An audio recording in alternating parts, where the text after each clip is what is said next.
This sitting is resumed.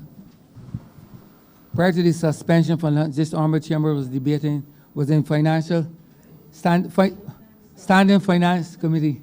To that we shall resume.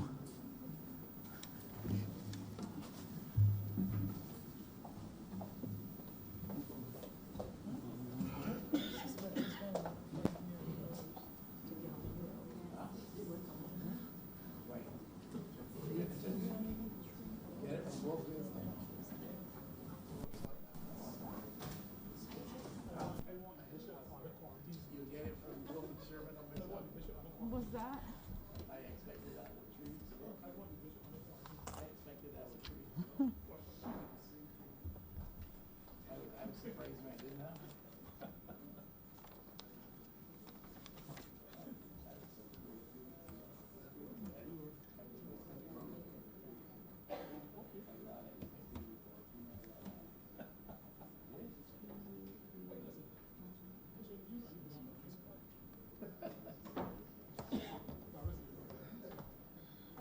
This house is now in Standing Finance Committee.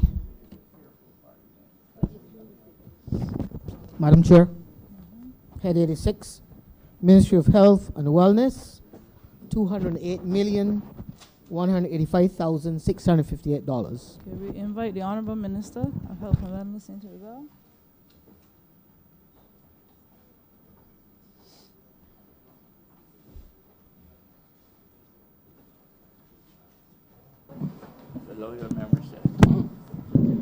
Madam Chair, may I have your permission to allow the members of the ministerial team to join me? So granted. Thank you.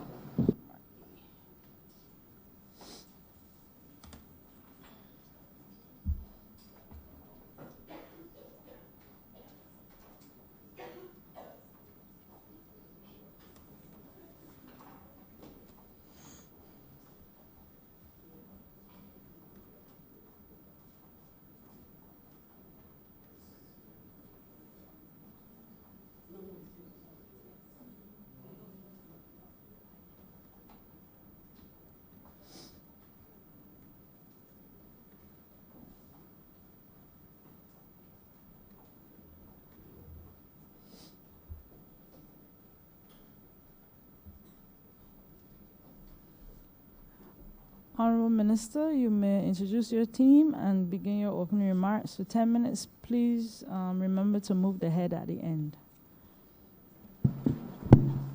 Thank you, Madam Chair. To my right is the Permanent Secretary, Ministry of Health and Wellness, Mrs. Janet Phillips. To my left is the Executive Chair of the Queen Elizabeth Hospital, Mrs. Juliet Bino Sutherland. And I will ask the Chair of the QEH to introduce the members of the QEH delegation. Thank you very much, Honorable Minister, Honorable Chair. I have with me from the Queen Elizabeth Hospital, Mr. Anthony Harris, the Director of Medical Services, Mr. Adrian Hurley, the Director of Financial Services, Ms. Louise Bobb, the Director of Support Services. And now I ask the Permanent Secretary to introduce the remainder of the ministry's team. Good afternoon. I have with me, right behind me, my financial controller, Ms. Andrea Mears, my director of the Barbados Drug Service, Ms. Miriam Hines. I have the Chief Health Planning Officer, Ms. Bashina Chatterham-Nells, and I also have with me Mr. Danny Gill, who's the Finance Commissioner, Mr. David Leacock, who is the Director of the Psychiatric Hospital, and Ms. Karen Broom, who is responsible for the polyclinics. Thank you. Madam Chair, colleagues, as I give my opening remarks today, I do so in somewhat an unusual way by starting with two quotations.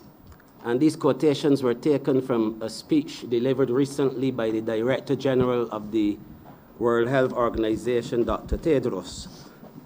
And I quote the first one: "This epidemic can be pushed back, but only with a collective, coordinated, and comprehensive approach that engages the entire machinery of government, end of quote. And the second one, and I quote, "This is not a drill. This is not the time to give up. This is not a time for excuses. This is a time for pulling out all the stops. Countries have been planning for scenarios like this for decades. Now is the time to act on those plans." And I start here, Madam Chair, because in spite of the several months that the ministry would have taken to prepare its estimates and its budget, in spite of the fact that we are here today to defend those estimates, despite the fact that we are here to give reasons for why we want to execute the programs that we desire to do for the next financial year, all of these things will be shaped in one form or fashion by the ongoing coronavirus 2019. This is going to have an impact on whatever we do going forward for the next financial year. But we have to do this, manage this as a ministry, without compromising the remainder of the healthcare system and the delivery of service to the people of Barbados. And in order to facilitate the delivery of this service, we have a large sum of the public purse that has been placed at the disposal of the Ministry of Health and Wellness. And this effort is a monumental one because we have to balance the continuation of the provision of health care as we know it with the uncertainties associated with COVID-19. But I'm very confident, having been with this ministry for the past 2 years, and particularly being a part of this team for the last few months that have been dealing with preparing Barbados for what is confronting us, I am absolutely sure that we have the experience, the expertise, the dedication, and the commitment that is being displayed by the Ministry of Health and Wellness team to be able to cope with all of this. I start the estimates proper by saying that the Ministry of Health and Wellness, if you look at the estimates, you will see that there's been a slight reduction in our estimates, but it is not a reduction that we are worried about because we have taken into account the fact that the government of Barbados has determined that some capital expenditure will be made on behalf of the ministry, the Queen Elizabeth Hospital, in terms of purchasing new equipment, and that has also been extended to the other hospitals and the other parts of the Ministry of Health and Wellness. We manage this budget recognizing the fact also that this year we gather in 2020 that the Hospitals of Barbados project would be the beneficiary, the primary beneficiary of the philanthropic efforts associated with regathering. We take this opportunity to utilize what has been placed before us to be able to do what is required by also becoming a lot more efficient in the way we do things, in the way we manage things. And we are strongly convinced that given what is set before us, that we can continue to deliver a high quality of health care to the people of Barbados. The past year saw us initiating several initiatives. Some have been finished, completed, others are in progress. And to be honest with you, there are quite a few, but I will mention a few. We started the development of our human resource capacity, recognizing that all the equipment and all the facilities mean nothing unless we look after our human resources. The commencement of the 24-hour service at the Winston Scott Polyclinic. The establishment of a healthcare finance commissioner who, in collaboration with the Health Economics Unit of the University of the West Indies, have started a costing study, and that is going very well throughout the entire healthcare system. And that is going to facilitate the development of a new model of healthcare financing for Barbados. We've also been able to provide universal access to emergency, primary, and tertiary care for CARICOM nationals, particularly those who have been residing in this country, some of them for decades, some who have made significant contributions to the development of our country, and some who actually have been here working and paying taxes but have been denied certain things because they did not have citizenship. We have also been given the opportunity to improve the healthcare system with the expansion of the Accident and Emergency Department. And I will speak to that briefly because I don't hide things. I thank the Honorable Prime Minister and Minister of Finance for making the funds available to us. We've been doing a lot of things in the hospital, and the hospital team will speak to those things. That in spite of the fact that we have not yet started this project in terms of the physical work, which will commence in a week's time, that we have been able to deliver a lot of things within the Accident and Emergency Department by reorganizing, and also remember that we were able to establish a minor cases unit and a short stay unit at the Accident and Emergency Department.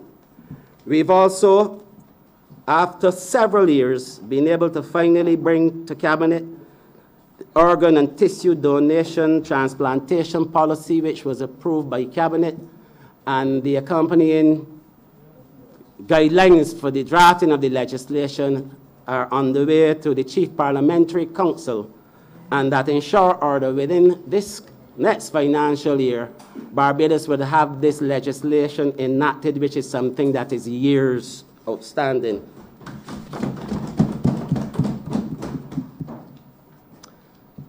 But we're not going to stop there. We have some new initiatives that we are going to be pursuing in the coming financial year. For example, a national nutritional policy, which we expect to deliver by September of this year. The creation of a Center of Excellence for Pediatric Care in Barbados, which the Queen Elizabeth Hospital team can speak to. The reorganization and restructuring of the public health, dental health program, which is struggling at the moment. The accreditation of the Best Dos Santos Public Health Laboratory, and establishing a climate change and health unit within the Ministry of Health and Wellness. These are some of the new initiatives on the table. I would anticipate some questions in relation to these initiatives, but I want to go straight to COVID because this is something that is going to be with us for some time. And I want to state clearly the ministry's response to COVID-19, and to say that the staff of the Ministry of Health and Wellness have been tracking this from January. Early January, we were monitoring the progress of this virus throughout the world. And we started by doing a program to sensitize and to train frontline persons in this country who we believe needed that training before the rest of the population, and that sensitization. And enhanced surveillance and screening, that for us was the major thrust in the initial stages. And we felt that that had to be the major effort, and it continues at this time to be the major effort in our quest to ensure that we did not have the importation of the virus into Barbados. And so far, that program and that strategy has been working very well because we've been able to enhance our surveillance and screening regimes at the ports of entry. But we've gone beyond that to the establishment of quarantine protocols for self-quarantine and also mandatory quarantine. And we have gone to the extent of establishing some facilities for this, and we are in the process of having a larger facility at Harrison Point. We've also decided to expand our isolation facilities. At the moment, there's one isolation facility located at the Enmore Complex, and we are in the process at Harrison Point in expanding the capacity to be able to provide a greater coverage in the event that that is required. What we are pursuing in the ministry at the moment is the National Pandemic Plan and Protocols, and these are plans that were used for H1N1. And we have been able to adjust and adapt those plans so that they can help us to execute what is required for COVID 2019. And so we believe that these plans and the forward thinking of the staff of the Ministry of Health and Wellness will give us the capacity to be able to cope with whatever comes our way.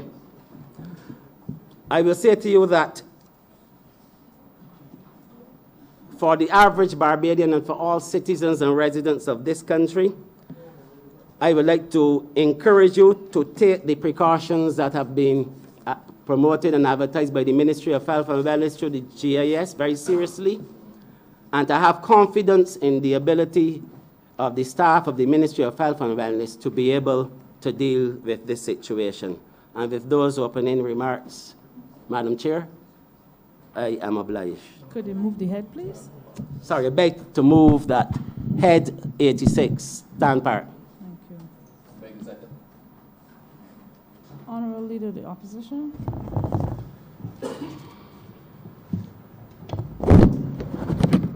Thank you very much, Madam Chair. Appreciate the opening comments from the Honorable Minister of Health. Appreciate the presence of his team here in support of this discussion, this debate here in this honorable chamber. Now, the format for these estimates, Madam Chair, provide a very good opportunity, a platform for ministries to come and, beyond simply defending their estimates, really give public vent to the policy initiatives which the ministry will be pursuing in both the immediate and medium-term contexts in service to this country, in this case with respect to provision of health-related services. The unfortunate reality also is that this format gives opportunity for some ministers to create the perfect world by the words which they wield. Now, my honorable friend here who represents the city and who leads this ministry is not given to that type of practice, and therefore I am sure he will speak with candor. I have a question or two in relation to COVID, to which he made reference, and some other questions, but I will start with this one because it has really been apparently quite so a problem in Barbados, the matter of surgeries at the QEH. Whether we talk about elective surgeries, essential surgeries, perception is abroad in Barbados that there are problems at the QEH, the institution there, with reference to being able to properly, efficiently schedule surgeries. Some of the problems we have heard acknowledged to be systemic. Some relate to equipment deficiencies. And I am sure that the government will, as capacity allows, and in due course, give correction to that aspect of it. And we will always want to urge that that be the case.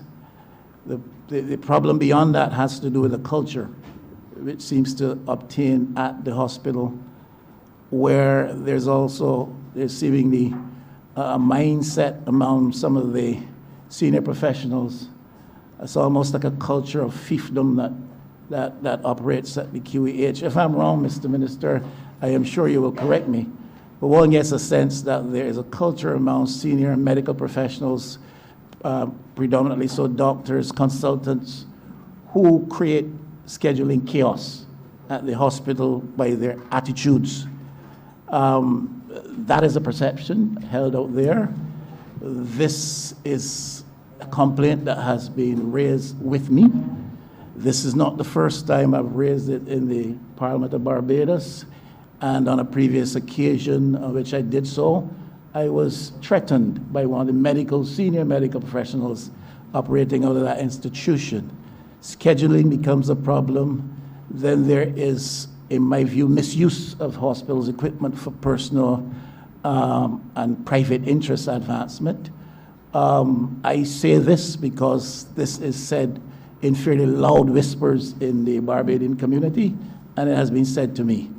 And because I am persuaded that you will speak truthfully and fully so to issues such as that, I put it before you.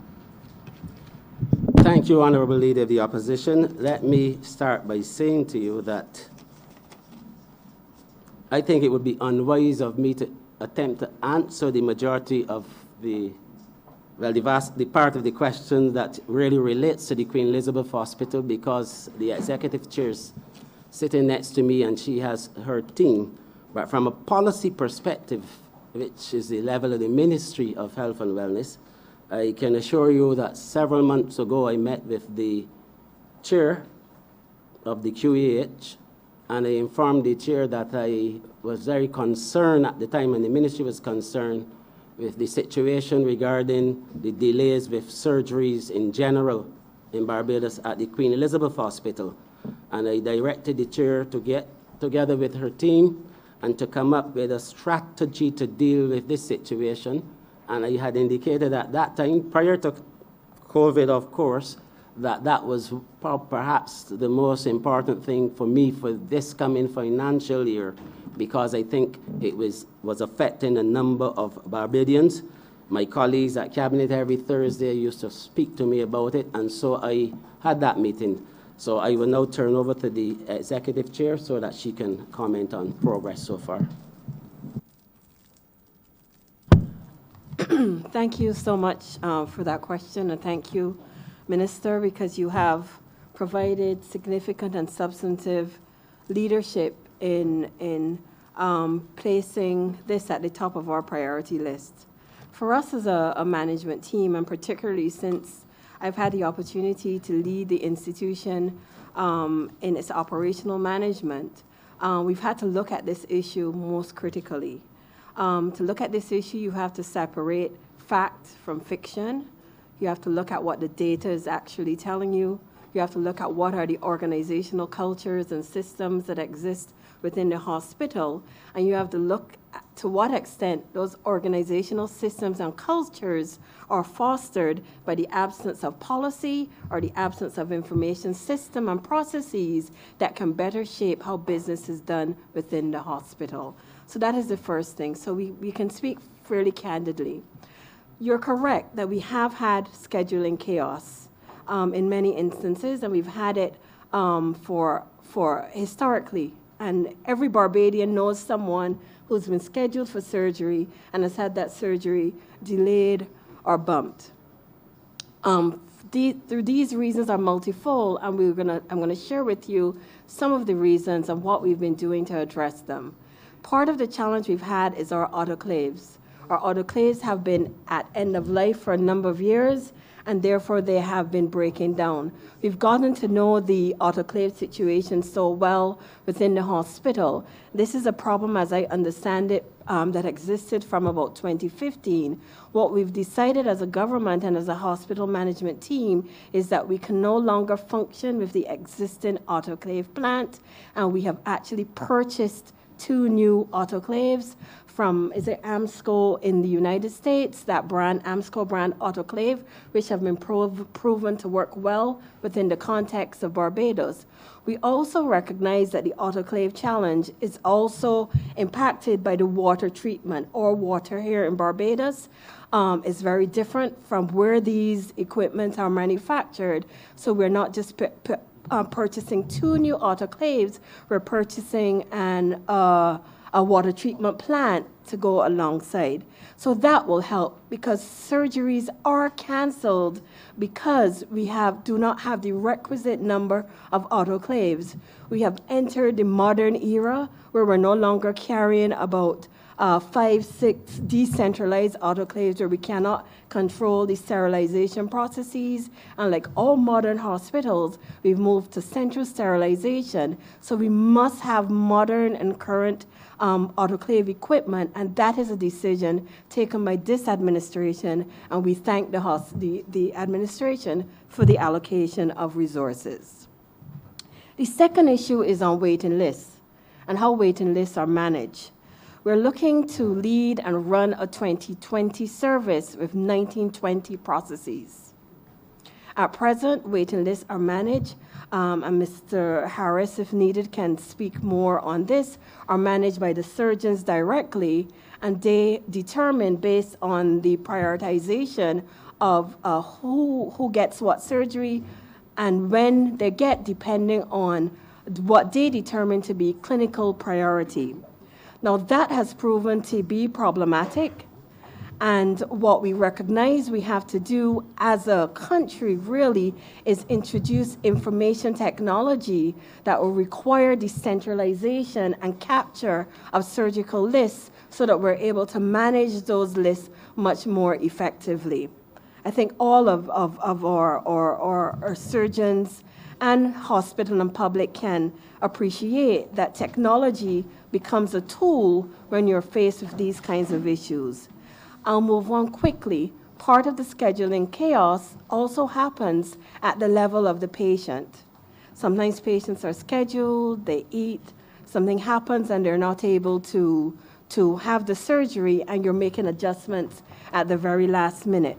So we recognize that a pre-anesthetic clinic is an initiative that has to be introduced so that in advance of the surgeries, when people are being referred, that they can be examined in advance and it can be recognized whether or not they have the requisite preclinical conditions to be able to be ready for surgery.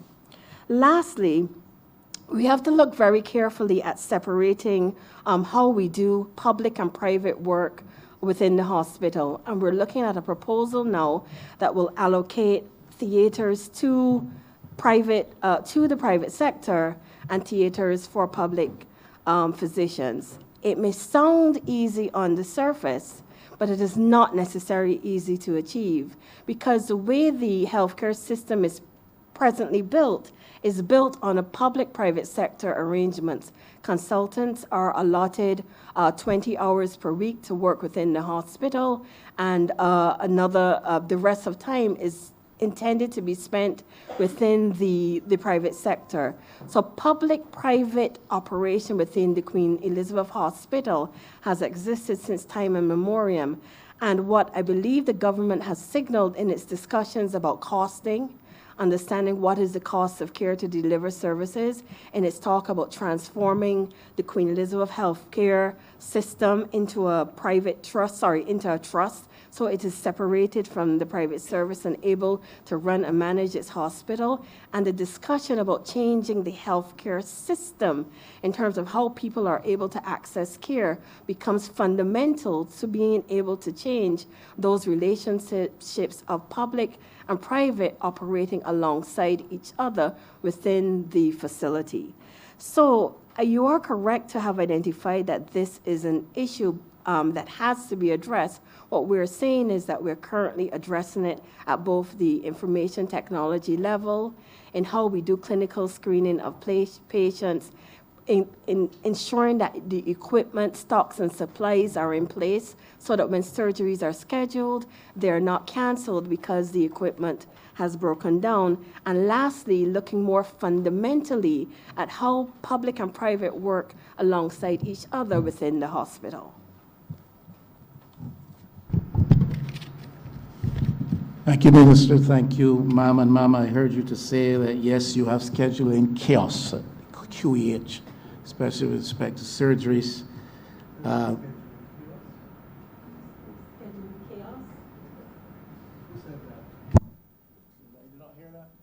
Yes, sorry, Chair, it has been indicated that we have had challenges with our scheduling at the hospital from time to time.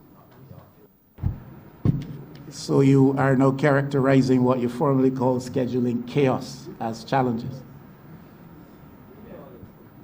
Sir, I'm giving you an honest and direct answer as to what is happening at the hospital. I think it is well known that we do have challenges with scheduling at the hospital. And I didn't think that you were giving me otherwise than an honest response. That is why I was bold to repeat what you said initially, that there is scheduling chaos at the QEH, which you said is caused by systemic issues, management of waiting lists, issues around the patients themselves, and then what you euphemistically characterize as separation of private and public work.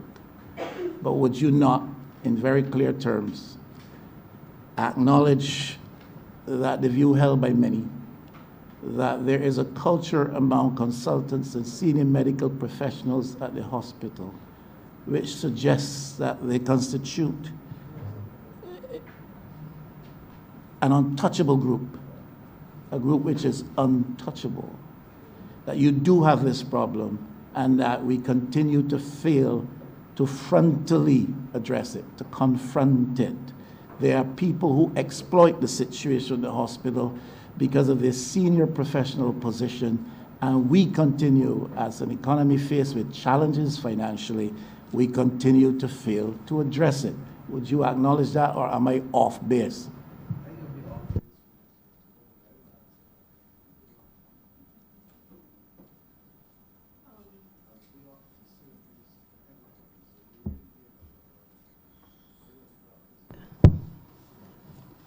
Well, the doctors might be hearing me, Madam Chair, and I am hearing the Prime Minister, the Honourable Prime Minister, in the aside. And you will deal Madam with... Chair, with all due respect, if the honourable member wants me to enter the debate, I'm more than ready to do so. So that if he wants me to enter the debate, I can Excuse me, enter the all- debate because he all- referred to me. It was my view that I had the chair, Madam Floor. The chair?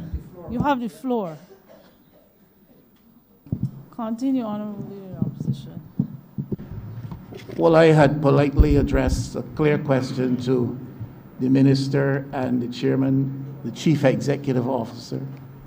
And I do not know why the asides keep coming from over the aisle, Madam Chair. My question was addressed to the Minister and his team, not the Honourable Prime Minister. But if she wants to get into it, she can get into it and answer the question. Madam Chair, on It a is point of widely order. believed in Madam Chair, Barbados on a point that of there's a order. group at the hospital that Madam take Chair, on a advantage point of the of situation. order. And I am Madam simply Chair, asking on whether a or point not of it is the order. CEO's view Prime that this is Minister? true. Madam Chair, on a point of order, the honourable member is free to ask whatever question he is, but he's also not free to refer to me in a way that imputes improper behavior on my part.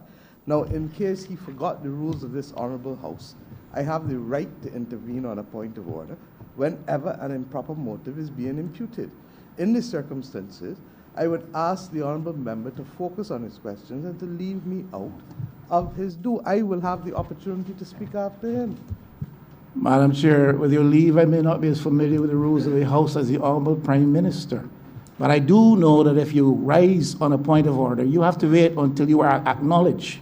And you have not yet acknowledged the Prime Minister. I don't know how she got into this discussion anyhow. I put a simple, straightforward question. I did put a acknowledge her. I put a simple, straightforward question to the team here and was simply asking for an answer. If I'm wrong, tell me I'm wrong. Yes, he's poor, and he will always be poor. I'm here to serve the people's interests, though. Thank you for the question, Honourable Member. I will answer the question by saying to you, Honourable Member, that there are a number of issues at the Queen Elizabeth Hospital, as I alluded to earlier, which I have discussed with the Executive Chair and the Board, and I've asked them to look at all of the issues and to come back to me with a solution so that the solution will be beneficial to the people of Barbados, and I await the submission of those proposals from the Honourable Chair, from the Chair, sorry. Honorable Leader, the Opposition, are you finished? You have a third question? Well, I am not quite finished, but the Honourable Prime Minister seems anxious to interject, and I anxiously await that interjection. The Chair recognizes the Honorable Prime Minister. Thank you, Madam Chair.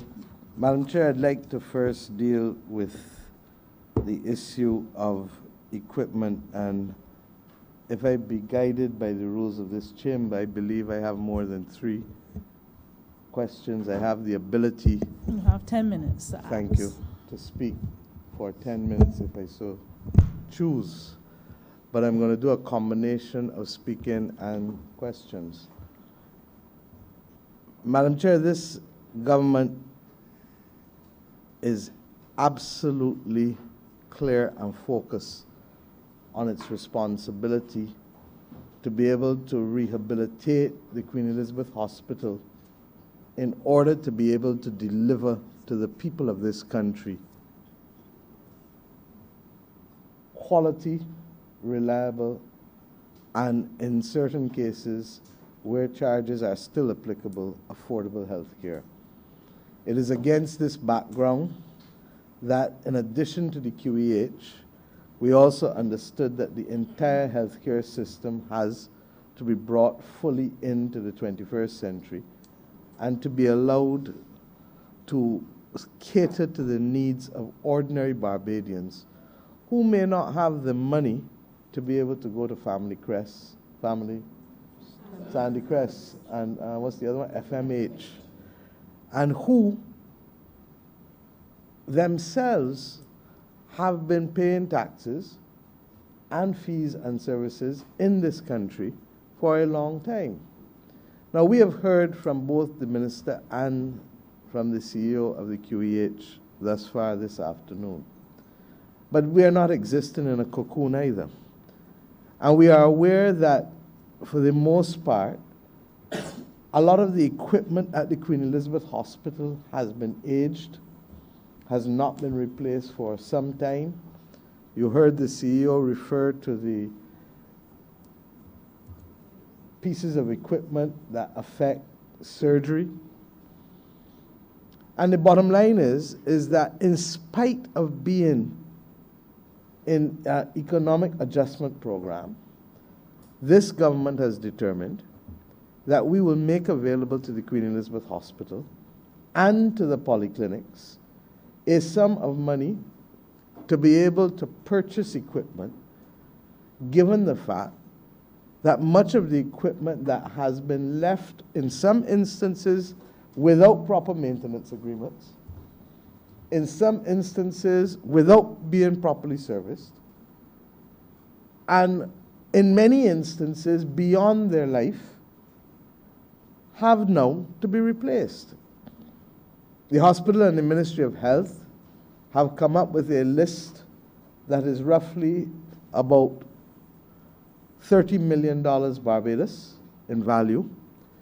That has now been further compromised by the prevalence of the risk, or the introduction of the risk of COVID-19 that all of us face across the globe today. It is against that background that my government has done 2 things. 1, agree that there has to be an appropriate purchase of equipment, and that the Queen Elizabeth Hospital has to be provided with those funds, as does the Ministry of Health for the polyclinic and other hospitals within the system.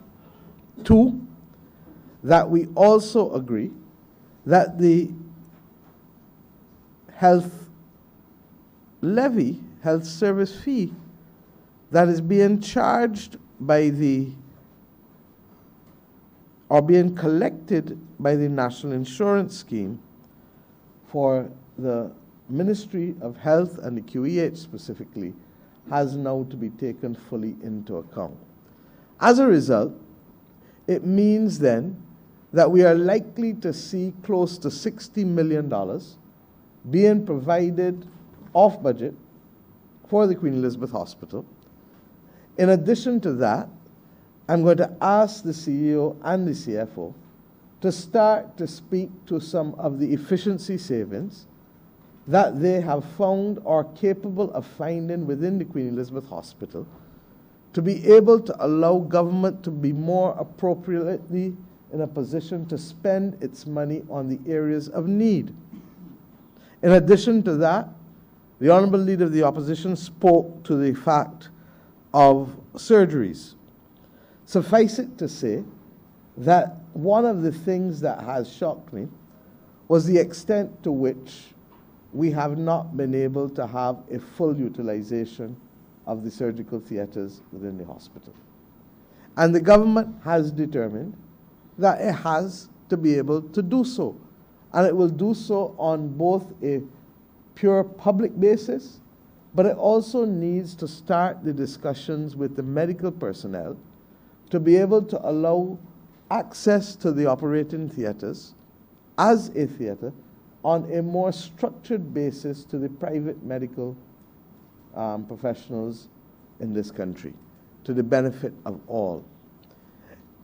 In order for this to be done effectively, we need to have a real picture as to costs and to what we therefore need to cover in terms of giving persons access to the space.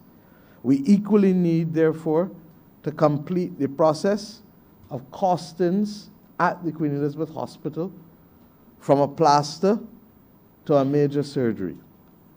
And it is against that background that in the estimates of last year that we are now coming and bringing to an end, the government provided sums of money to the hospital, which they were able to contract the University of the West Indies and eminent health economists to be able to help us in the process to do those costings. We also recognize that it is critical for us to be able to rationalize the delivery, in particular, of accident and emergency.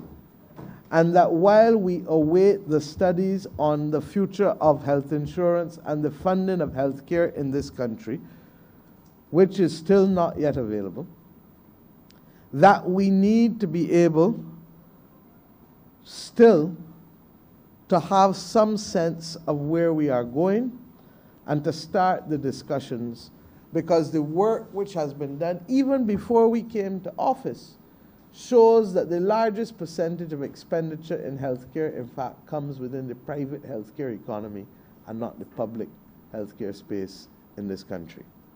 Against that background, we started to focus on what is absolutely essential for the government, and the provision of a well-functioning accident and emergency department within the Queen Elizabeth Hospital is an obligation of the state and not just an obligation to be shared among who can afford to go there and who cannot afford to go there.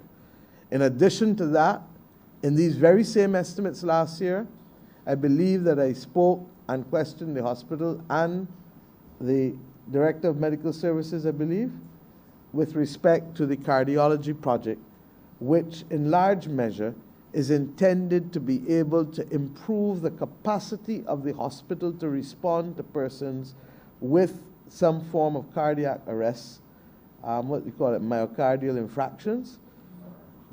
infarctions. I'm learning.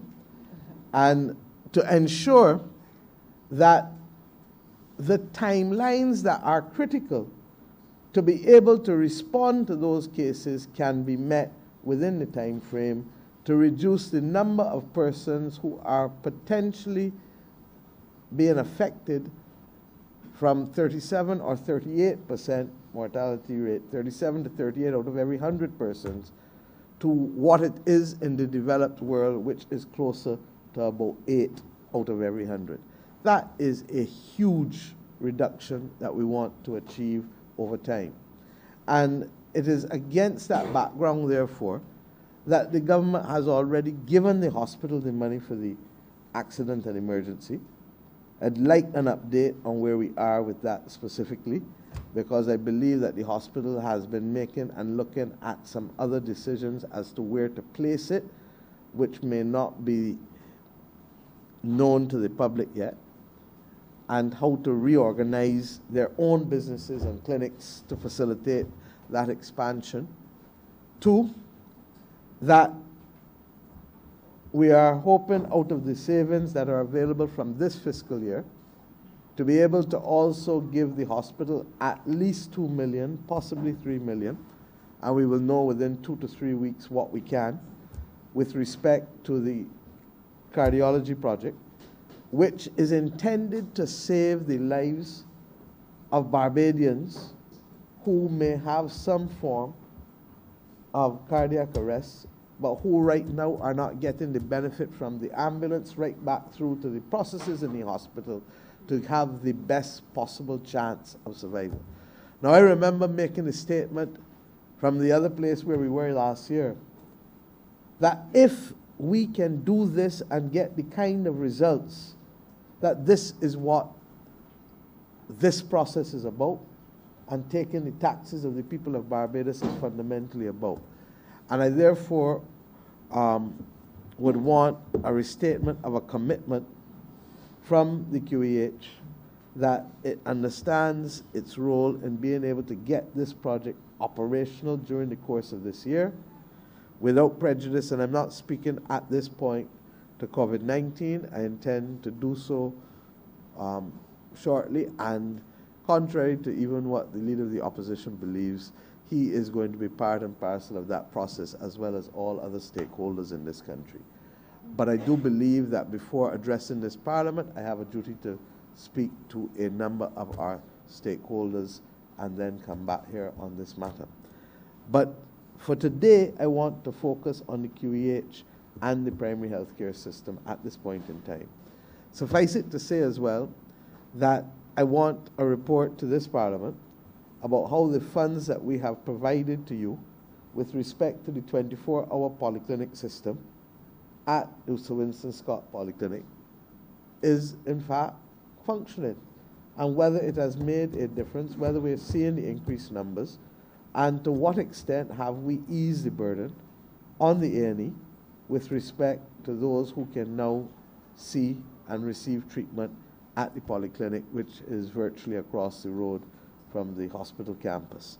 So with those few words, I'll stop at this point, and if I do need to come back, I'll come back with questions. But suffice it to say that the restructuring of what has to be done at the hospital is not going to happen, as I said, in a month or a year. And therefore, we have to stay the course for at least 3 years in order to see the turnarounds, which range from equipment to systems to access to physical infrastructure to all of the various things, to legislation even, and then to funding. And to that extent, what you are seeing is a process at work. It is easy to sensationalize. It is easy to speak from this perspective or any perspective. But to actually manage and restructure and to change a culture and to carry the people along with you is a process that requires perseverance, discipline, creativity, and understanding, because you are also dealing with a staff complement of 2,000 people. And therefore, I introduce these things in order to show that if we want to change, as we are seeking to do, that we need to be able to show what we are doing. And I invite the Minister and the CEO of the hospital to please be full and frank, in spite of the extent to which the Leader of the Opposition may be more focused on the salacious aspects of the excellent work being done at the hospital at all levels. I thank you. Madam Chair, I object most strenuously to that. I'm not focused on any salacious aspects of anything. I didn't offer any criticism with respect to the equipment deficiency at the hospital. In fact, I said up front, I believe the government is treating that and will treat that over time. My concern in the interests of Barbadians, and this is not a salacious matter, that when you have to go to the hospital and you're scheduled for a surgery, it is postponed multiple times, or you're told you can't have it for the next 2 years, and you're made to believe by circumstances that it is because of a culture obtaining among a certain professional set at the hospital, that is not a salacious matter. That is very primary and pertinent to the interests of Barbados. And I asked the CEO Madam- for a response to that because she said Madam there Chair. is scheduling chaos at the QEH in response to my queries. Madam That Chair. is not salacious. I object to that. Madam Chair, the doctors, the nurses, and the professionals of the hospital are not in a position to defend themselves from the floor of this House. And it is therefore critical that we do not have persons using language that is intended to inflame, especially at this point in time. And it is against that background that when the CEO refers to the systemic challenges, I've tried to contextualize it by not only speaking but also asking the questions, which I hope they will shortly answer, about what they have prepared, because if you don't have the equipment to do the surgery, because you cannot sanitize the different pieces of equipment that you need in order to do surgery, then it would be reckless, and in fact, the Attorney General might indicate it is a form then of gross negligence or criminal behavior. And it is to that extent, when the CEO therefore refers to systemic issues, that I truly believe that we have a situation that you need to give them the opportunity to explain what has been at issue. Now, this country has found it possible in the past to be able to have a well-functioning Queen Elizabeth Hospital. And I believe we can do it again. And pound for pound and ounce for ounce, our healthcare professionals, be they nurses, be they doctors, be they lab technicians, are worth everything. But what we can't have is us turning on ourselves simply because we are on different sides. We know that there's a backlog. And it is against that fact that we've tried to be able to give the hospital the resources that it needs in order to be able to reduce the backlog. And more so now, when there is the potential risk of a public health emergency. Now, language is important. And it is to that extent that the government has determined that whatever we do to meet the public health emergency must be done without in any way compromising the capacity of our main general hospital to deliver care to ordinary Barbadians at any stage of their life.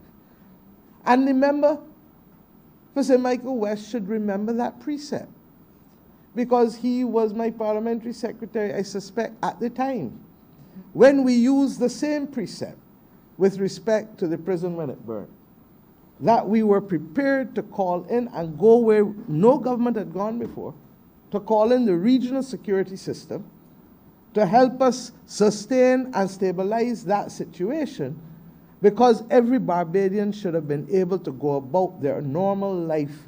And I remember on the first press conference, using the phrase, should be able to go and buy pudding and sauce on a Saturday if they so desire.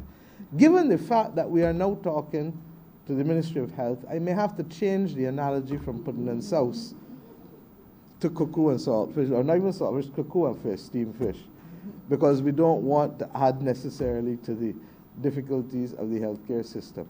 But suffice it to say that we recognize that the issues have been beyond, and I don't want, we are in danger of accusing one group of people to the exclusion of others, or to the exclusion of the systemic problems. And that is all I'm asking us to do here today, to pause before we make the allegations. If people are not doing what they're supposed to do, well, then the QEH board has to deal with it. And the QEH board must do so without fear or favor. But to that extent, we have first to get the theaters functioning. You can't blame people if all the theaters that exist at the Queen Elizabeth Hospital are not functional. And the first responsibility is to get them functional, even if it means that we agree that 2 of the 11 or 12 that there are to be made available for private surgeries, such that the rest can function around the clock as much as possible and as is humanly possible and safe in accordance with the health regulations that they have to operate under. Minister, please. Thank you, Honorable Prime Minister. I will deal with the 24-hour service and then ask the Executive Chair of the hospital to deal with those issues relating to the QEH. The 24-hour service at the Winston Scott Polyclinic can only be described as a resounding success thus far. For the 6-month period, July to December 2019, about 21,000 visits would have been recorded at the 24-hour service for an average of about 3,500 per month. And what is interesting also is that for the corresponding period at the accident and emergency, the number of persons visiting A&E would have been about 1,200 less than for the corresponding period in 2018. So that you can see that there's been a shift towards the accident and emergency. And I believe that these figures, sorry, towards the Winston Scott 24-hour service, and I believe the figures are certainly would have been higher had there not been an increase in the number of persons that have been going to accident and emergency in terms of repeat patients with chronic diseases and so on. So that, I believe that alone would suggest to you that it has worked very well. But even beyond that, when we established a 24-hour service, we were looking at a waiting time of about 4 hours from door to doctor. That waiting time has been reduced to about 2.5 hours, and we have received several emails, letters, and calls from persons using the service, thanking us and congratulating us for the quality of service and the fact that they don't have to wait the inordinately long hours at the accident and emergency.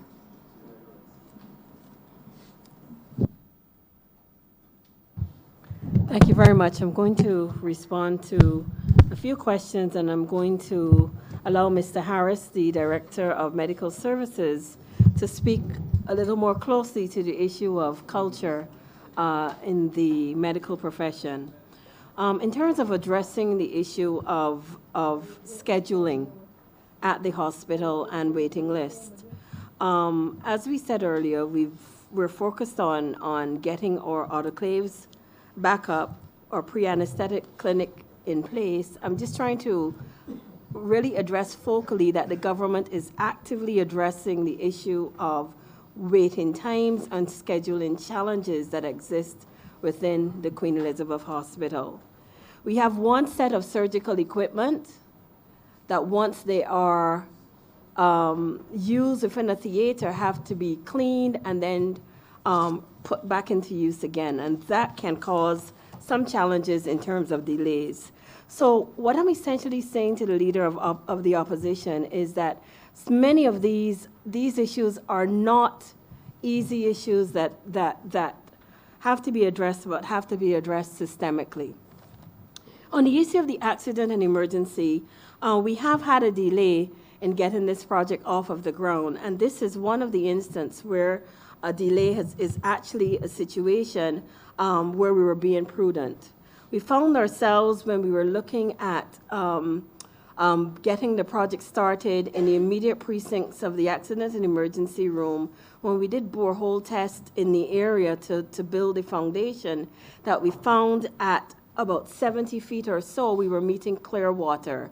It meant that in order to build and excavate the premises, we were going to be essentially building on foundation that was extremely weak and difficult. We thought it prudent to look to see whether there were other options within the compound of Queen Elizabeth Hospital that provided an opportunity to build the accident and emergency room.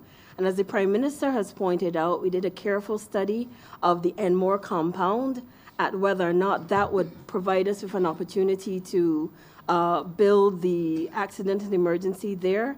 The challenge with that option is that because an accident and emergency room has to be connected necessarily to surgical and other facilities within the hospital, you would have had to build a bridge across the Martindale's Road, and that was completely outside of our budgetary parameters. We then explored the option of building within the actual hospital and moving the outpatient clinics on the first floor and building the accident and emergency room between the first and second floor. That would have necessarily meant moving the outpatient clinics from where they're currently located into the administrative section of the hospital, where the executive chairs, nursing office, UE administrative offices are located. However, when we looked at that option, we realized, yes, we would have been able to address the challenge associated with expanding the accident and emergency room, but we recognize that modern outpatient services require more than would have been available in the limited corridor of space. If you look at how hospitals are developing across the globe, in many instances, they're reducing the bed complement and doing an increasingly number of procedures in an outpatient or in a same-day procedure. So to confine the outpatient activity into that narrow corridor, we realized we would have been, on the one hand, expanding the A&E beneficially, but on the other hand, placing our outpatient service delivery at a detriment.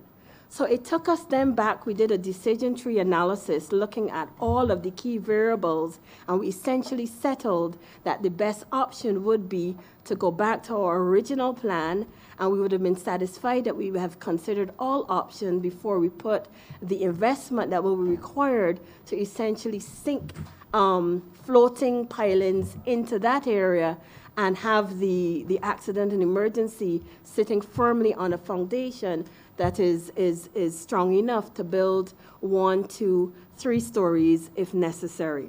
So that is when we complete this work, and we are starting, we've notified the staff during this week, and we're in the process of public sensitization, because it will require some adjustments to how people enter and exit the hospital. And it is important first that staff understand the necessary disruption and are not reading about it in the newspaper, and secondly, that the public is adequately sensitized to the changes that are going to benefit. Once we do that, what we're going to be doing is increasing the number of stat beds that we have from 2 beds to 6, so people who are affected by myocardial infarctions and other urgent illnesses will have now 6 beds. We'll have a short stay unit with 8 beds and 4 chairs. Our minor cases unit will now have 2 beds. We'll have an increased waiting area to move from 20 to 40 persons, additional washroom facilities.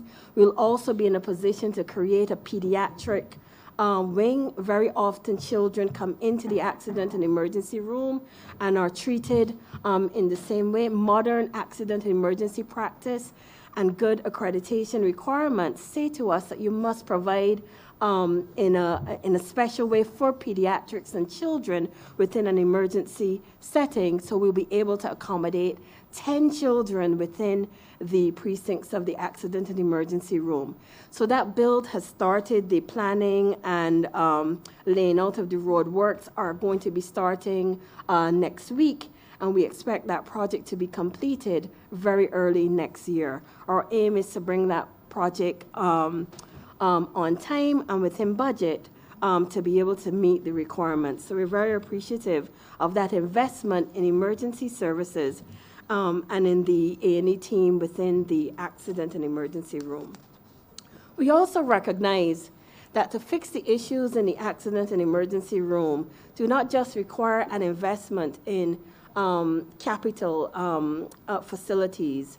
Though important, we recognize that as an institution, we ourselves create challenges for the accident and emergency room in the way in which we operate and manage the other parts of the delivery of the hospital services. So what we recognize that in addition to addressing the infrastructure changes, We will also have to be increasing the number of physicians and staff within the Department of Medicine, and that is underway. We're also doing a comprehensive rationalization of medical staff across the hospital. We have some areas, for instance, we have one interventional cardiologist to serve the entire country when our burden of disease, of heart disease, is extremely heavy. We have two persons who are doing endoscopic procedures, when we know, therefore, we have a waiting list that is backed up, waiting to see those two physicians. So we recognize we have to increase the, do some rationalization of our physician and paramedical services in physiotherapy and other areas of the hospital to complement the increased demand that has been placed on the hospital. We also need to bring an additional number of beds into the hospital. We have been working since 2017, 2018 to look at our bed complement within the hospital, and by the end of March, we should have an additional 16 beds available in the B8. We also recognize that having increased numbers of beds require us to have an increased number of nurses. This is perhaps one of the greatest challenges that has confronted the Queen Elizabeth Hospital, because we're not able to open all of our beds within the medical intensive care units and across the cardiac catheterization suite and other areas of the hospital. During this month, we will see 63 nurses arriving from Ghana, and another 29 have been hired. Barbadian nurses have been hired between the start of 2019 and present, including 16 who have applied to us from the Barbados Community College. And we are very appreciative of the Ministry of Education and the Barbados Community College for being able to address the challenge that they were faced with getting nurses to pass the examination, and were able to take most of the nurses who have applied to us in that program. We also recognize that some of the nurses who have had challenges passing the nursing exam are nurses who are in need of mentoring and support. We have included positions of graduate nurses within the hospital complement to be able to give them the necessary training and investment. So we are looking, and the government and the hospital have really invested in strengthening the number of nurses available within Barbados, not at the Queen Elizabeth Hospital, and the minister will speak to the wider health system. We also recognize that bed management in the hospital has to be improved. We're currently recruiting a bed controller to really look at how we use beds more efficiently and have beds ready and available for patients so they can be more efficient movement from the accident and emergency room into the beds, which can be a challenge within the hospital. But most importantly, part of the inefficiencies affecting the accident and emergency room are how long people are actually staying once they're admitted to the beds. People are staying in beds for extended periods awaiting other diagnostic and clinical services. So we're introducing new length of stay and bed management protocols so we'll be able to better manage and monitor patients, so we recognize and red flags go up when patients are staying too long in beds awaiting procedures that they should be able to receive much more efficiently. We also recognize, although we are doing things within the hospital to strengthen how we do deliver care within the hospital, there are projects that the Prime Minister has mentioned in her question, so I'm providing an update here. In addition to the 24-hour polyclinic service, which has done a tremendous job in treating non-urgent cases that were otherwise coming to the Queen Elizabeth Hospital, we're in the process of rolling out our community health worker project, where we recognize that there are many patients within Barbados who are cycling in and out of the Queen Elizabeth Hospital because our discharge planning processes are weak And we are in the situation where when persons are discharged home, they're not necessarily getting the necessary social and clinical support. So we are rolling out a project led by the social work department of the Queen Elizabeth Hospital, which will see us tracking 50 patients who are known to us to be challenging to really reduce the cycle of persons being discharged and coming and cycling back in through the hospital because they're unable to get the clinical and necessary social support at home. We also recognize that the burden of heart disease is extremely high, and our cardiology project that was announced at the last in the last time we were in estimates, the Prime Minister would have announced that we will be looking at having a national cardiology project. This has been discussed at the level of the heads of government, that there needs to be a national program around the delivery of improved cardiovascular services across the board. We have earmarked our Director of Medical Services, Mr. Tony Harris, to provide that necessary national leadership to be able to roll this project out. So we have the resources, we have the plan, and we're putting the project coordinators and other necessary support staff to be able to roll this project out across the public, private, and NGO sectors. We also recognize that there needs to be necessary investment in the primary healthcare model and the prevent health promotion elements of the Ministry of Health. And the Ministry of Health has been working actively to strengthen this area of their service delivery. And I'm pretty sure that the Minister will speak to this as he and his team talk about what is happening within the primary healthcare system.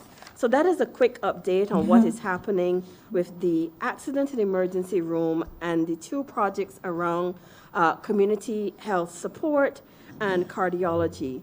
I'm going to allow my Director of Financial Services to speak briefly, because what we've been working on at a hospital to whom much is invested, much is expected. And we have been able to benefit from the health levy, which has performed extremely well in the last this current financial year, and is expected to continue to perform pretty strongly. And in this regard, we have taken it as a specific mandate to essentially strengthen areas in which we can find specific efficiencies. We have recruited a new finance manager, Adrian Hurley, and within the first 2 months of his joining the institution from the private sector, he has been able to identify areas that we can distinctly find efficiency savings, and I'll let him have a quick opportunity to highlight that for you.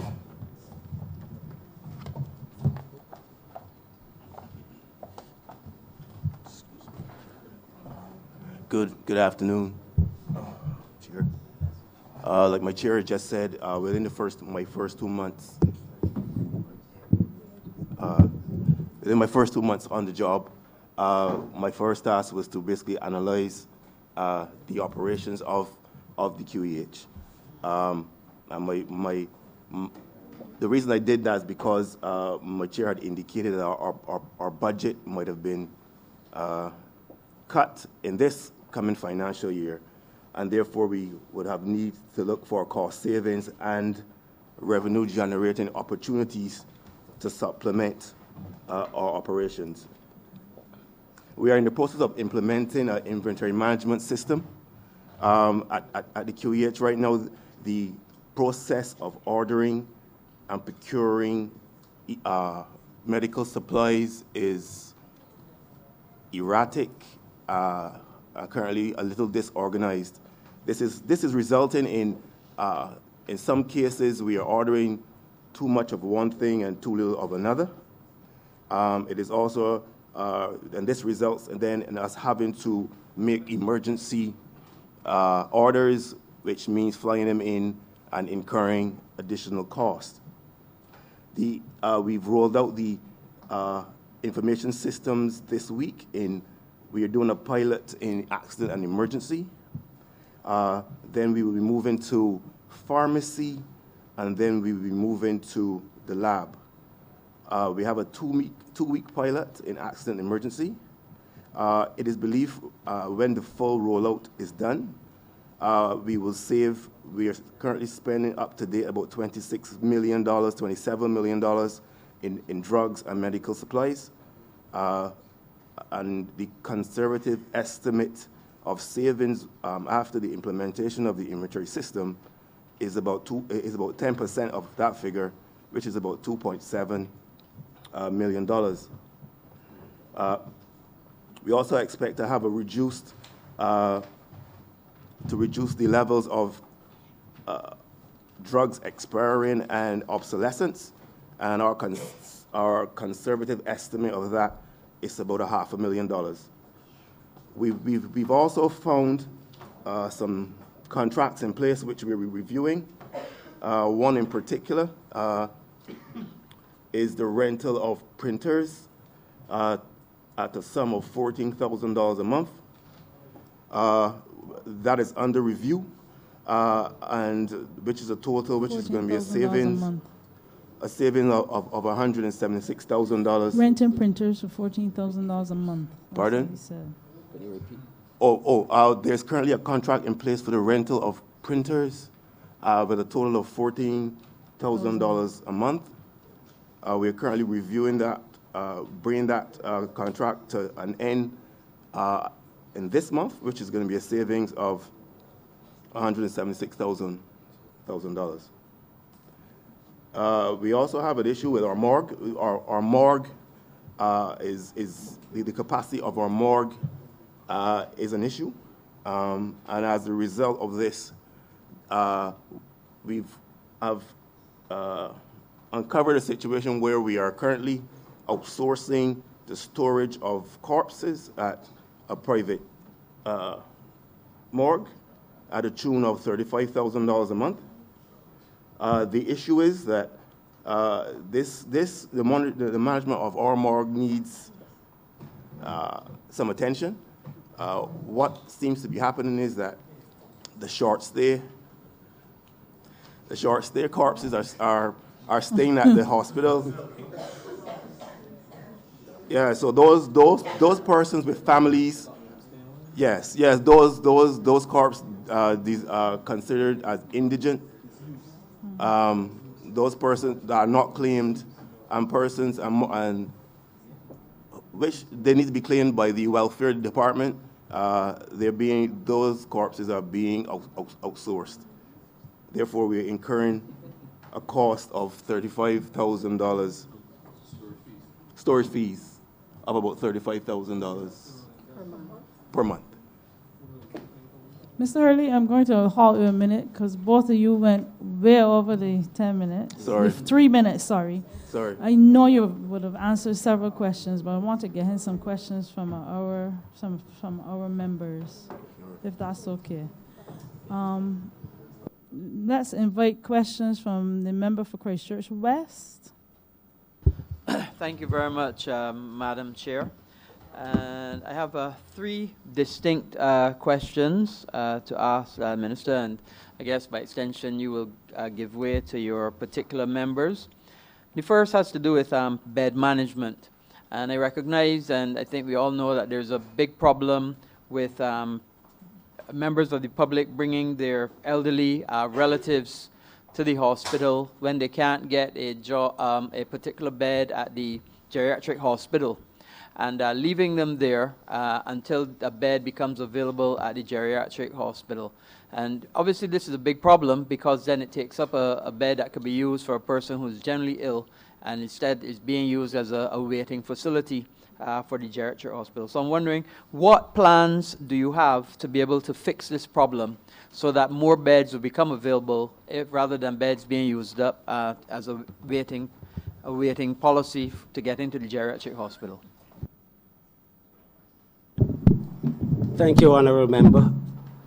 This situation really is part of a larger problem.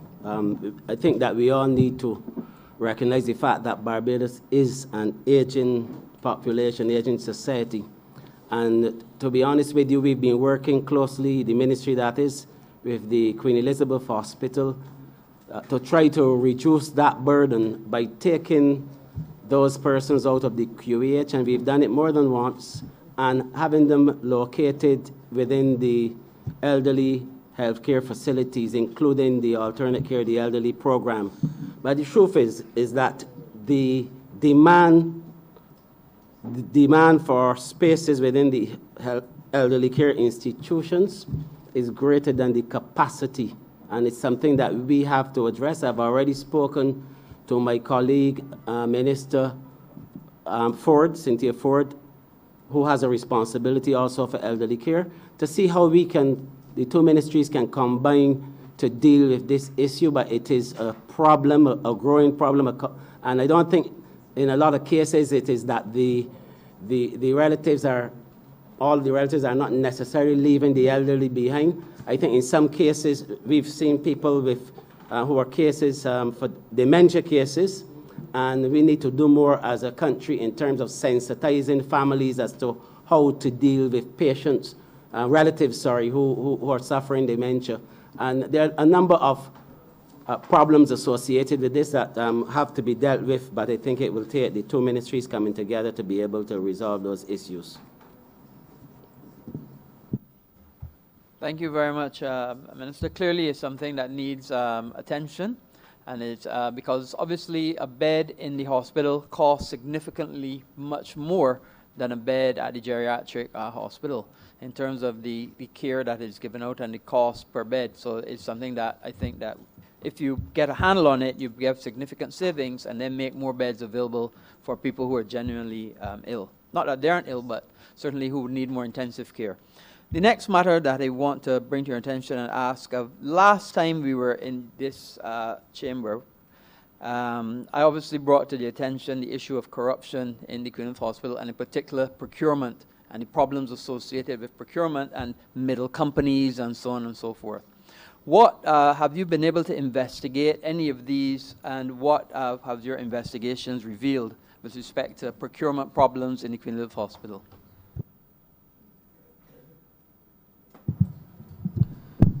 Thank you very much. The issue of procurement challenges has occupied the attention of the Board of Directors of the hospital. We are currently collaborating with the Attorney General's office, who has been rolling out a process of examining corrupt practices, not just at Queen Elizabeth Hospital, but across the entire public sector.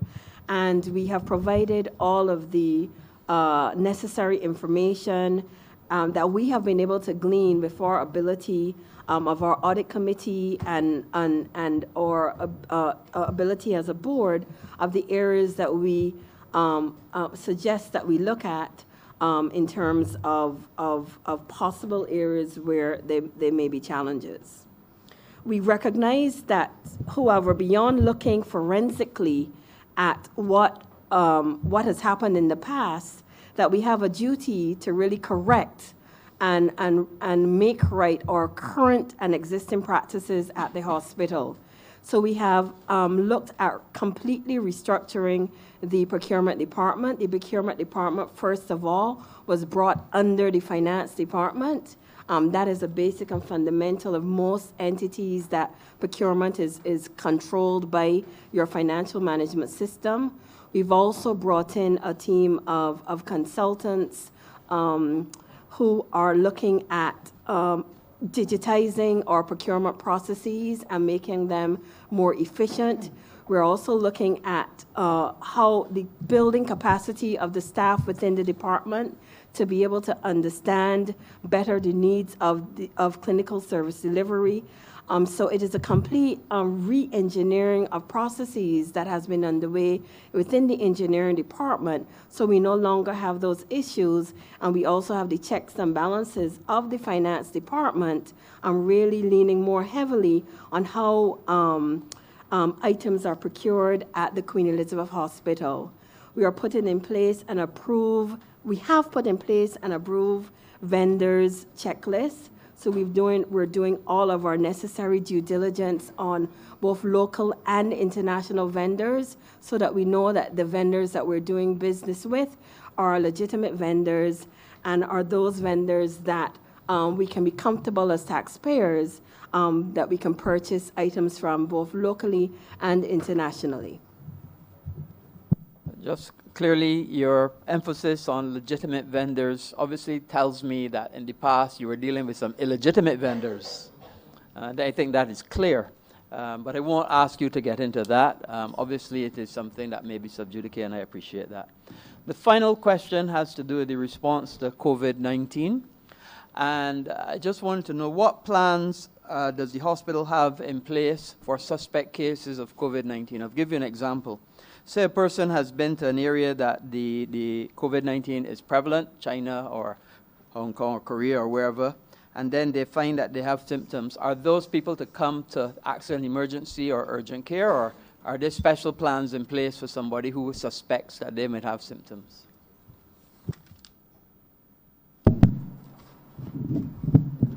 The policy, and we are going to be doing some work on this in terms of public service announcements.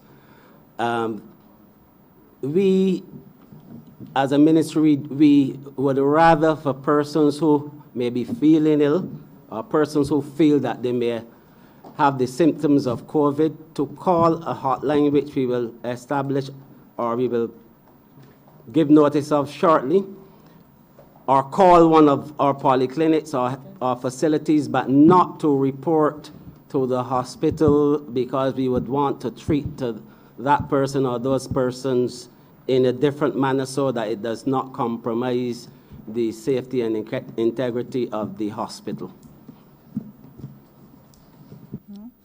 I have one question on that. I've now seen the protocol. Somebody just not too long sent me the protocol for general practitioners, private doctors on the outside. Did I miss it, or were we invited to learn about this? Because the truth is, not everybody goes to the hospital with a cough and a cold, and most people don't. We are, as you said, primary care, and this is where they turn up. Did I miss a meeting or a conference? It could have been on me.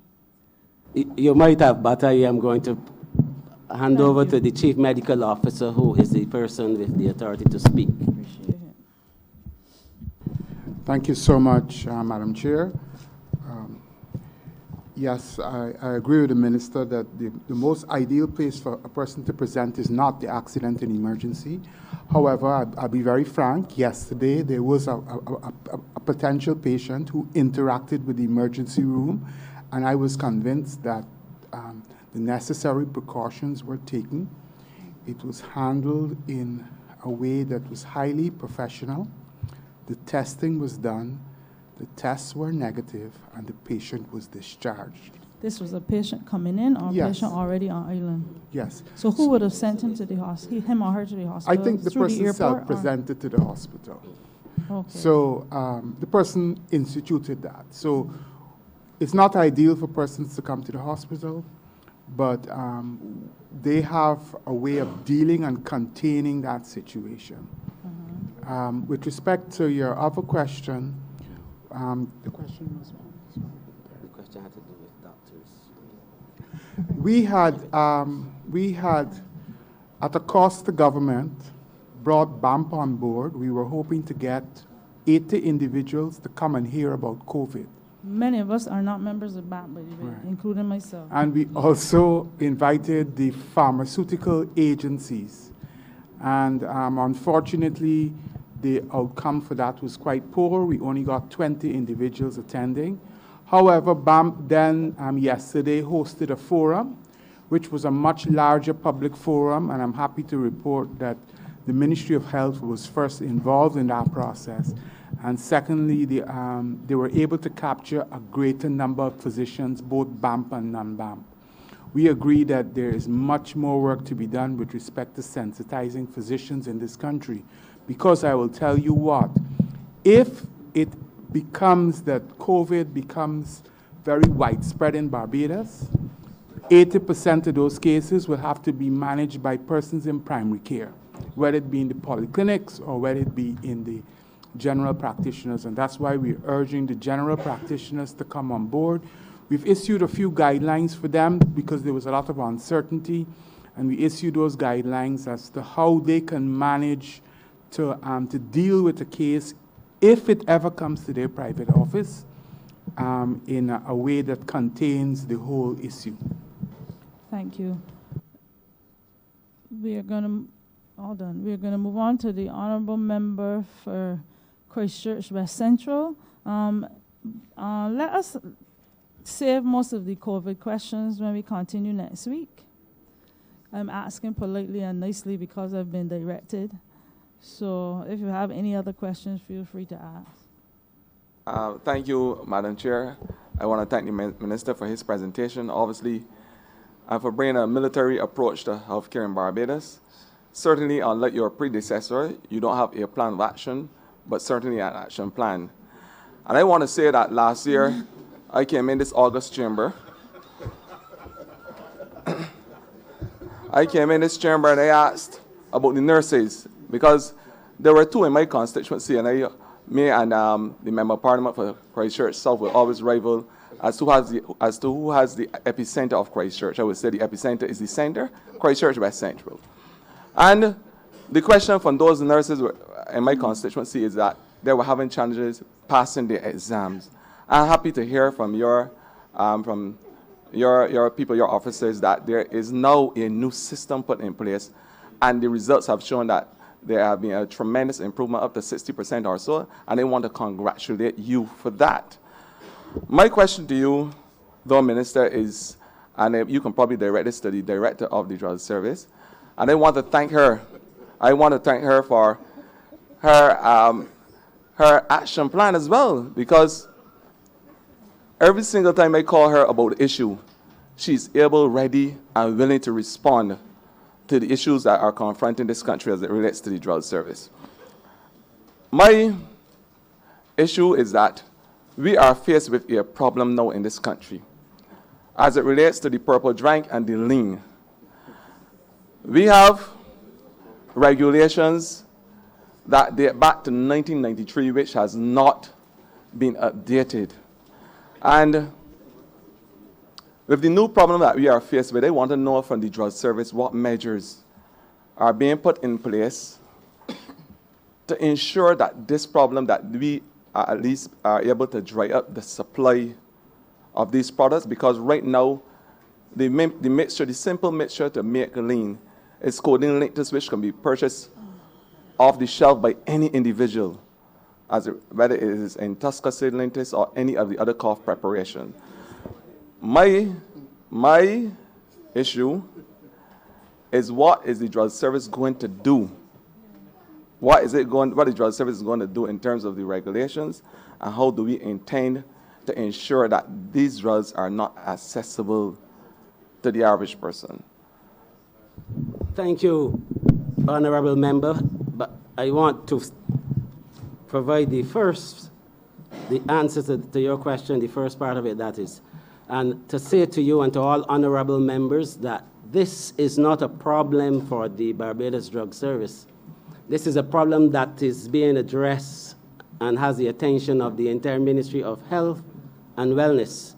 And I can say that this matter has been discussed at the meetings of the Drug Formulary Committee, of which the Director of the Drug Service is a member.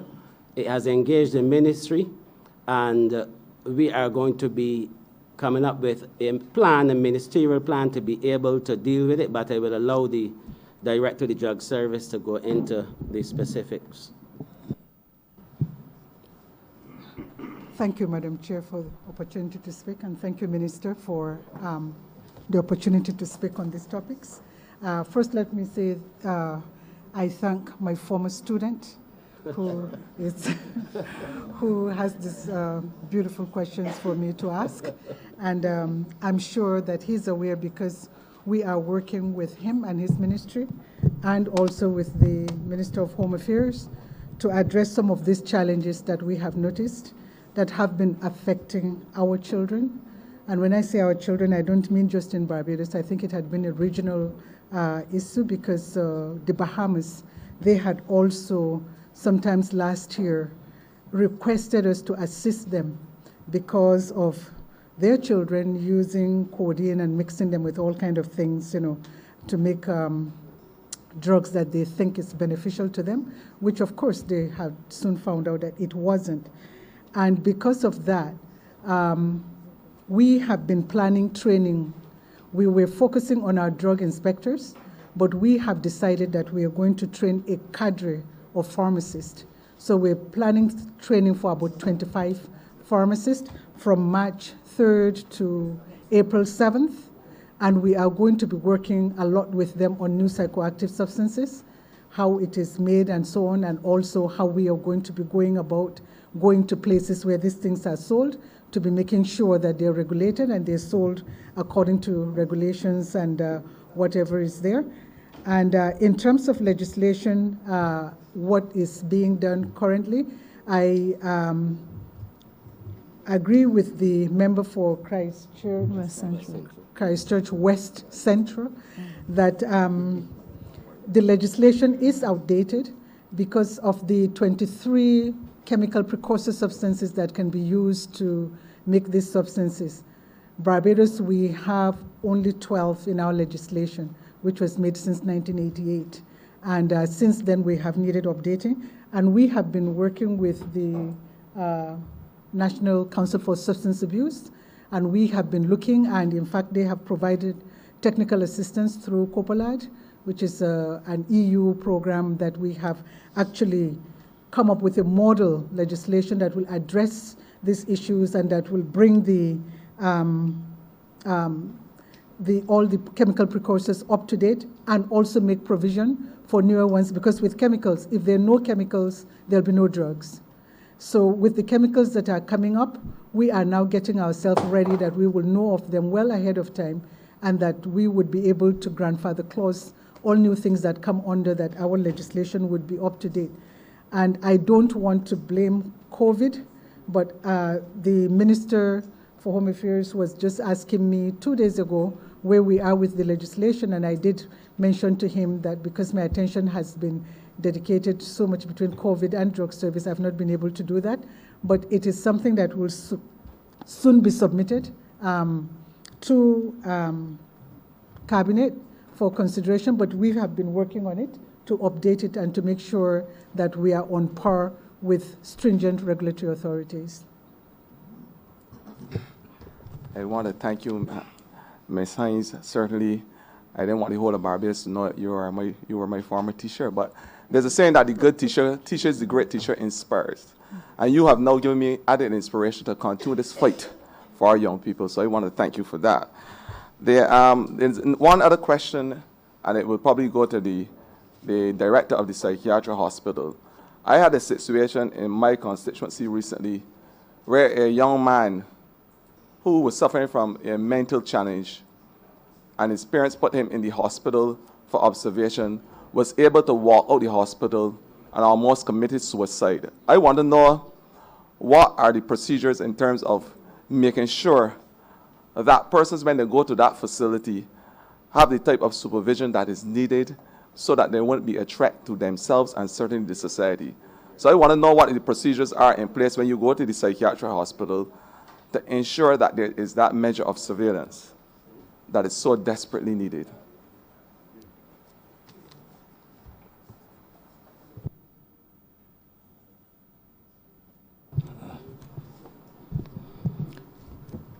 Good afternoon, Madam Chair, and good afternoon, Honorable Member. I'm Dr. Brian McLachlan. I'm the Senior Consultant Psychiatrist of the Psychiatric Hospital. If I'm to understand your question, you're asking as to what is in place from a security standpoint with regards to... What I want to ask is that I want to know how easy or how difficult it is for persons when they are supposed to be supervised in the psychiatric hospital. It seems like if they are easy, there's a way that they can just easily walk out the hospital without having to report to anybody or having that security surveillance. So I want to know what are the measures put in place to ensure that that person is taken care of in a way that is expected in a mental facility. When persons are admitted to hospital, then there is an assessment that takes place, in the assessment unit where they're likely to come through, and then an assessment that takes place on the actual ward that they have gone to. And that assessment speaks to many things, obviously the diagnosis, the degree of illness, as well as the what's going to be required as far as security is concerned. That is, what are the concerns as to whether or not the person is going to walk out. As you can imagine, there's some persons who bring themselves to hospital, and who wish to be there. There are others who have little to no insight, and so once they're brought, they are looking certainly to get away.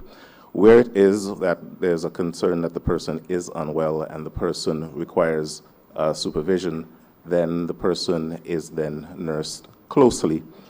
I can't speak to the specific circumstances of who you're referring to, but persons are kept under observation, and the degree of observation is a product of the illness and the concern as to whether or not the person is wishing to escape or is wishing to leave. I don't get it then, that the person can sign out. What's the process of signing out? That's what we're trying to get at, because it was made clear to me that the person was able to sign out themselves from the hospital. So I want to know what is the procedure there. Well, signing out of oneself usually occurs when the person is voluntary. If the person is going to sign themselves out. If persons are brought into hospital involuntarily, then there are a couple of ways in which that can happen. Persons can be picked up by the police, and on the advice of a mental health officer who determines that that person is unwell, then the person comes in under what we call a hospital order, but is most commonly known as an emergency order. And that allows 72 hours for the person to be brought into hospital where they're observed, assessed, and so on.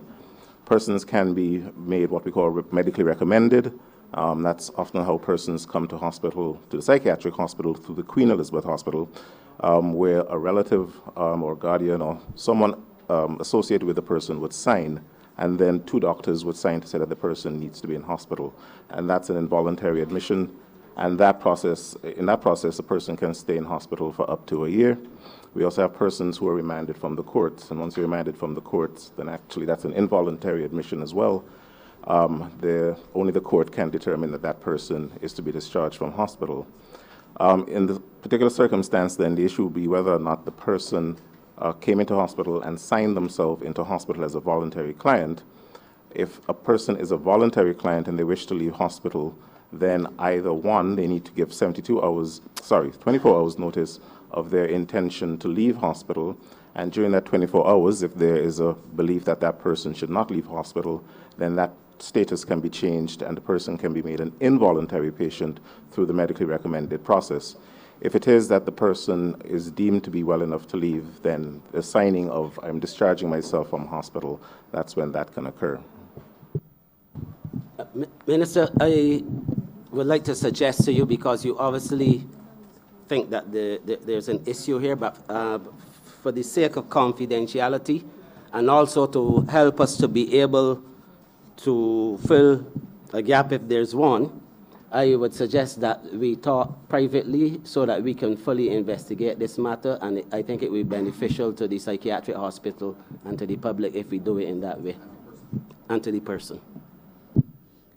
Minister, and I'm sorry to do this to Mr. Hines, but I want to follow on something the Honourable Member for Christchurch West Central had asked with respect to control of drugs. I'm a member of the Pharmacy Council, and we've been fighting for a little while to get steroid creams, for instance, off the shelves of cosmetic stores. We go in, we retrieve them, police escort, we retrieve them, and after that, 2 weeks later, they're back on the shelf. And the thinking is that we do not have enough teeth to prosecute. I just want to be clear on this, because this is a recurrent problem that I've been witnessing probably, over the last year maybe. We raid, take off all the creams that are just as dangerous to some extent as the ones the Honourable Member spoke about. What is there for us to do? Let me take this one. It is a very good question, and I can assure you that we have discussed this matter not only at the Ministry of Health and Wellness, but this was actually discussed in Cabinet. And I suffice it to say that we are looking at the whole situation regarding cosmetic or beauty stores and what they are selling in terms of products that ought not to be sold, in our view, openly by such an establishment. And we have been in discussion too with I had some general discussions with the Attorney General on it. And we are looking at this entire thing because we have to take some action fairly soon. I know the drug service has been going out and conducting some raids with the Royal Barbados Police Force, but those raids have not really been as effective as you would like, because as soon as you turn your back, they're back on the shelves. So we are looking at a stronger mechanism and a better way to be able to do it, because some dangerous practices are developing. Can we prosecute, or that's not on the books yet? That is being considered, but I am not in a position to say that at this stage. We are certainly looking at all aspects, and we will take some decisive action fairly soon. Okay. Want to say something? Thank you, Minister. And Madam Chair, just to add, yes, as you would know, on the council, recommendations have been made to the minister with respect to strengthening Pharmacy Council to be helping. And Pharmacy Council had been helping with the raid, and there is a recommendation which has been approved in the ministry already going forward to strengthen the Drug Inspectorate with respect to the work that needs to be done. And also to say that part of the training, because unlike different other regulatory authorities, the inspectors with pharmaceuticals, whenever we have anything that is of criminal nature, we cannot prosecute. We just hand it over to the police. And the training that I mentioned from March 30th to April 7th, it is going to include training of conducting effective raids and the procedures of following up, and also involving the police. And the police themselves, they'll be assisting us in part of the training as well. So we are looking at all of those things to try to bring them. I think once one person is persecuted, I think they will learn a lesson. Right now it's because nobody is being persecuted. Prosecuted. Thank you. Sorry, I don't intend to persecute anybody. I think once one person is persecuted, the others will take a lesson, and that will kind of bring it into order. It's because we're doing nothing and they know that we don't have any teeth. That's why they continue to do that. Thank you. Madam Chair, I beg to move that you do now report progress to His Honor the Speaker and beg leave to sit again. Seconded? The question is that I do not report to the Honorable Speaker progress and ask for leave to sit again. All honorable members in favor, please say aye. All honorable members against, please say nay. Methinks the ayes have it.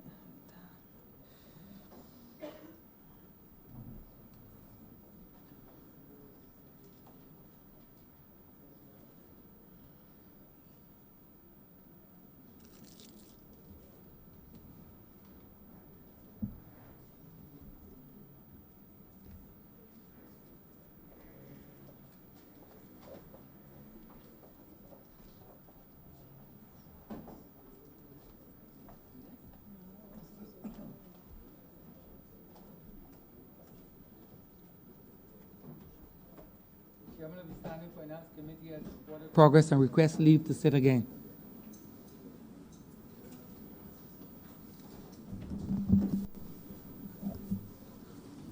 Honorable Leader, Government Business. Mr. Speaker, I beg to move that the House be suspended for 10 minutes. 10 minutes. The question is that this honorable chamber be suspended for 10 minutes. All those honorable members in favor, please say aye. Those against, please say no. This honorable chamber stands suspended for 10 minutes.